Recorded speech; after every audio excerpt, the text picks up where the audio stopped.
In humanity's darkest hour, many torture devices existed to strike fear in the hearts of men. One medieval torture device, consisting of a human-sized sarcophagus lined with spikes, would slowly and painfully kill its victims. The story of the Iron Maiden seems almost too gruesome to be true, and in many cases, it is. Today, we're exploring if the Iron Maiden actually existed. But before we get started, be sure to subscribe to the Weird History channel and let us know in the comments below what other historical devices you would like to hear about. Okay, it's Iron Maiden, everyone. Run to the hills. Run for your lives.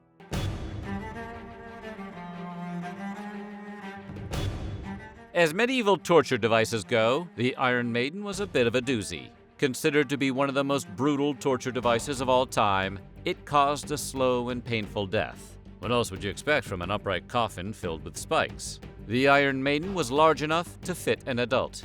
And let's just say the spike-lined interior wasn't just for show. After being forced into the hideous device, Iron Maiden victims would slowly bleed out from multiple piercing wounds. It was not a quick death. But as gruesome as it sounds, the Iron Maiden didn't actually exist during the medieval period. Wait a minute, what? The Iron Maiden appeared in the history books much, much later.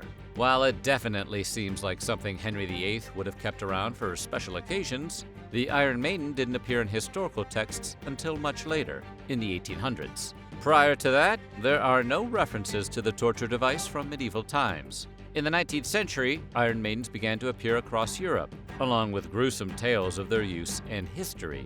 One of the devices even made an appearance at the 1893 Chicago World's Fair. That same Iron Maiden was taken on an American tour shortly thereafter. "Hello, Cleveland, I am an Iron Maiden."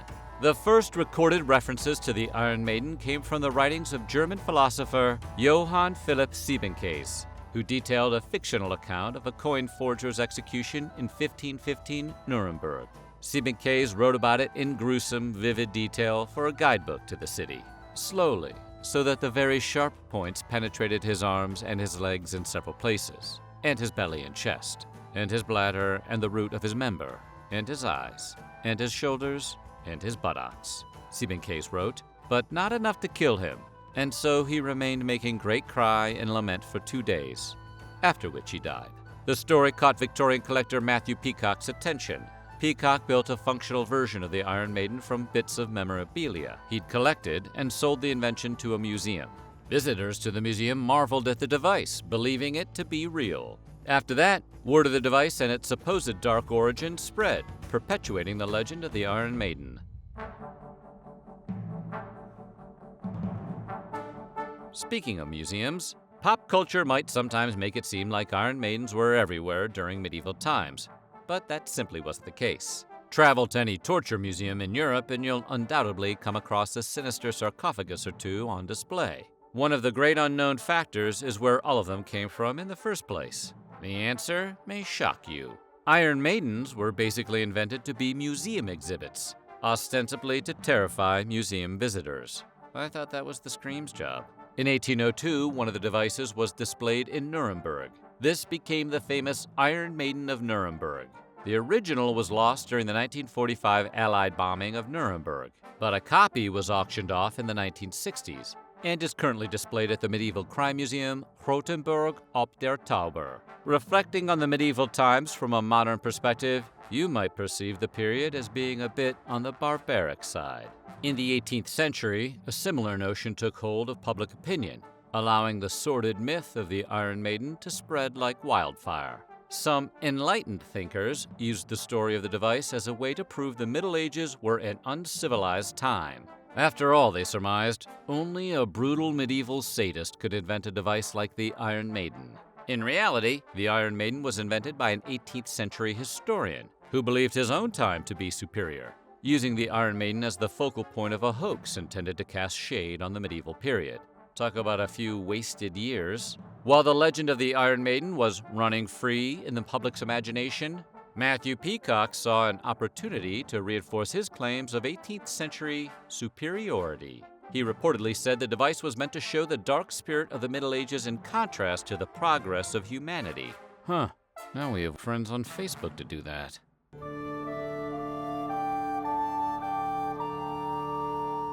As the tale of the Iron Maiden circulated during the 19th century, the story took a few elaborate turns. One story involved the Catholic Church. According to the rumor, the Church used Iron Maidens during the Inquisition, ostensibly to torment and sacrifice non-believers. Knowing that fear is the key, some claimed the woman's head ornament that sits on top of the insidious device represented the Virgin Mary. The reason for this is pretty twisted. It was thought the Iron Maiden's victims would see the depiction of the Virgin Mary before being sealed inside the device. Her presence symbolized the victory of religion over heresy. In German, the head was referred to as Jungfrau, the German word for spinster. Speaking of German Iron Maidens, one of the most famous Iron Maidens in history was the Nuremberg Maiden, located in Germany. The device incorporated some cutting-edge technology for the period. According to 19th century historian Dr. Wylie, the Nuremberg Maiden operated with a series of buttons to accomplish its devious effects. One button seized the victim, another slammed the door shut, starting up the whirling blades inside.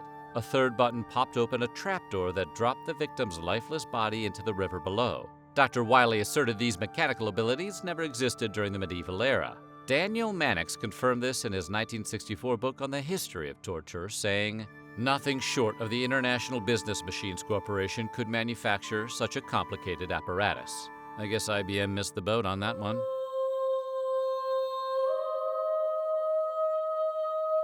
Proving that humanity has always been somewhat cruel, the idea of torturing other people with spikes goes way back. A device similar to the Iron Maiden actually appeared in a 5th century book, The City of God. Written by St. Augustine, it described the torture of Roman general Marcus Atilius Regulus by the Carthaginians.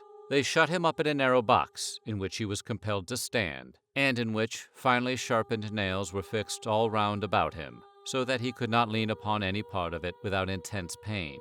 And so they killed him by depriving him of sleep. Well, that's one horrible way to go. While it was similar to an Iron Maiden, the spikes didn't actually pierce the unfortunate Roman general. There's also little evidence to prove the device described by Augustine existed in the first place. But that wasn't the only case of ancient history where similar devices are described. It goes all the way back to the ancient Greeks. Around 100 BC, the Greek historian Polybius described a reverse version of the Iron Maiden. The story tells of the Spartan tyrant, Nabis, who made a statue of his wife, but chose a bizarre accessory to go with it. He covered it in iron nails. When tax time rolled around, Nabis forced any Spartan who refused to pay their taxes to embrace the statue. Ouch, ooh, ow, ow, ow. Garnishing my wages will be fine. Both her arms and hands, as well as her breasts, were covered with iron nails, so that when Nabis rested his hands on her back and then by means of certain springs drew his victim towards her, he made the man thus embraced, saying anything and everything. Indeed, by this means he killed a considerable number of those who denied him money. And you thought the IRS was tough.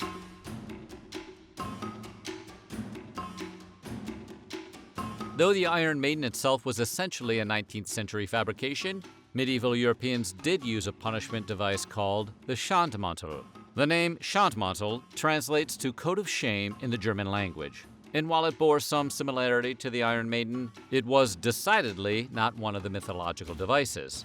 Instead, the prisoner had their torso sealed into a barrel with their head and legs left free. It resembled the ancient humiliation device known as a pillory, or the stock, and wasn't intended to kill the victim. Of course, non-lethal humiliating barrel doesn't have quite the same ring to it as coffin filled with spikes. So while it may have inspired the Iron Maiden myth, it certainly bore no resemblance to the torture device. Back in the halcyon days of 2003, looters raided the compound of Iraqi dictator Saddam Hussein's murderous son, Uday, following his death. Known for his cruelty and murderous tendencies, Uday would regularly have poor-performing athletes tortured throughout his tenure as head of the Iraqi Olympic Committee and the Iraq Football Association. But the worst part was the Iron Maiden that was found within view of Uday's offices, toppled over and covered in leaves. Per a 2003 report from Time magazine journalist Bobby Ghosh, the one found in Baghdad was clearly worn from use, its nails having lost some of their sharpness. It lay on its side within view of Uday's first-floor offices in the Soccer Association. Ironically, the torture device was brought to Time's attention by a group of looters who had been stripping the compound of anything of value. They had left behind the Iron Maiden, believing it to be worthless. Despite the worn nails, no blood was found on the device, suggesting it may have only been there to scare and intimidate. But given Uday Hussein's penchant for causing harm to others, it's entirely likely he used the cruel device for its intended purpose. The world may never know, and that's a terrifying prospect indeed. So what do you think? What do you like better, Iron Maiden the band or the device? Let us know in the comments below, and while you're at it, check out some of these other videos from our weird history.